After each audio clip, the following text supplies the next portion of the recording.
So interactive is still not nearly as large a media spend for many companies as their offline spend.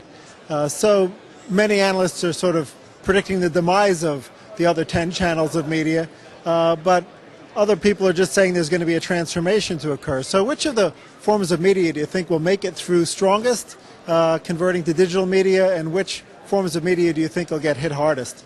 Well, it's really a transformation in many cases. It's just the behavior of how we're consuming certain medias. So, for example, we'll take print, and we've seen a lot of decline in print over the last several years, especially on the newspaper side.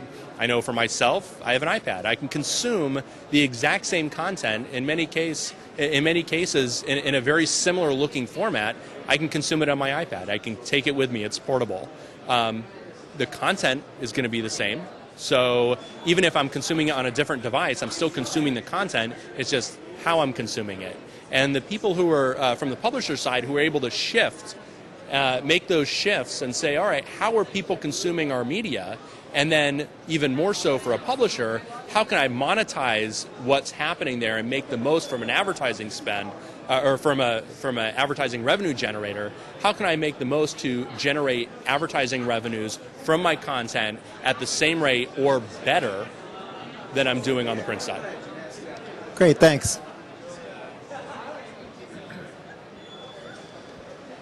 So search marketing's become a staple of many people's campaigns over the last several years. But what we see now is that a lot of people are starting to redefine what they consider to be search.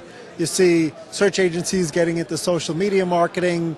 You see large retargeting display banner campaigns going on that's really retargeting a search behavior.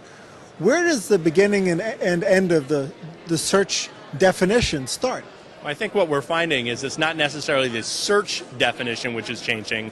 I think it's the adjacencies and the competencies of the search agencies that are changing.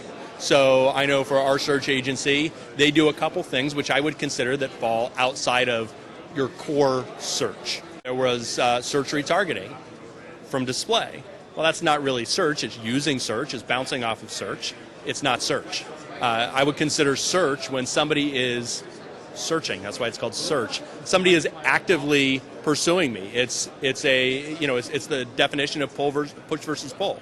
Somebody is coming directly toward me for a specific reason than me hitting them with a drive-by with a banner ad or an email, so they can see that. And so therefore, it's not really the definition of search. It's the definition of what the agencies are doing. What your search agencies are doing that's really changing. If we take a step back and think more about the consumer intent side of that question, though, and we sort of consider that search is a great indicator of intent, right? Because they filled out a search box and now they're reviewing a SERP. How long does that intent stay hot? Because we can buy clicks, one click removed, right? A lot of content sites, really what you're buying, if you're buying inventory on those content sites, are really searchers who got to that content site as a result of search, and now they're still in mode. They're still in search mode. It's just they're not on a SERP anymore.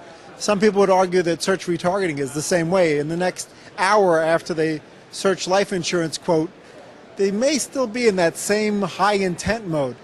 Maybe or maybe not. It's going to depend on what your product or service is. Some will have a real quick sort of you're in the aisle and you're having that impulse buy, and once you don't see it anymore, it's gone out of mind. And others that are more considered are going to have a longer cycle.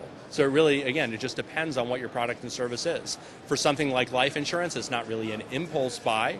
If you're getting a mortgage or you're buying a house, it's not really an impulse buy. It's a considered purchase. So those are going to have longer cycles versus, if I see a pasta pot online, that may be, a fleet of the moment thing for 5 minutes, and if you try to hit me with a banner for it in an hour, I'm going to have banner blindness to it. Right.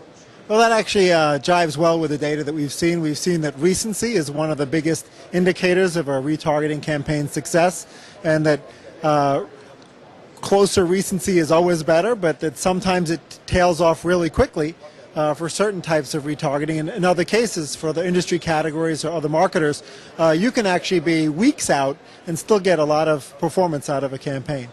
So thanks very much, Sean. My pleasure.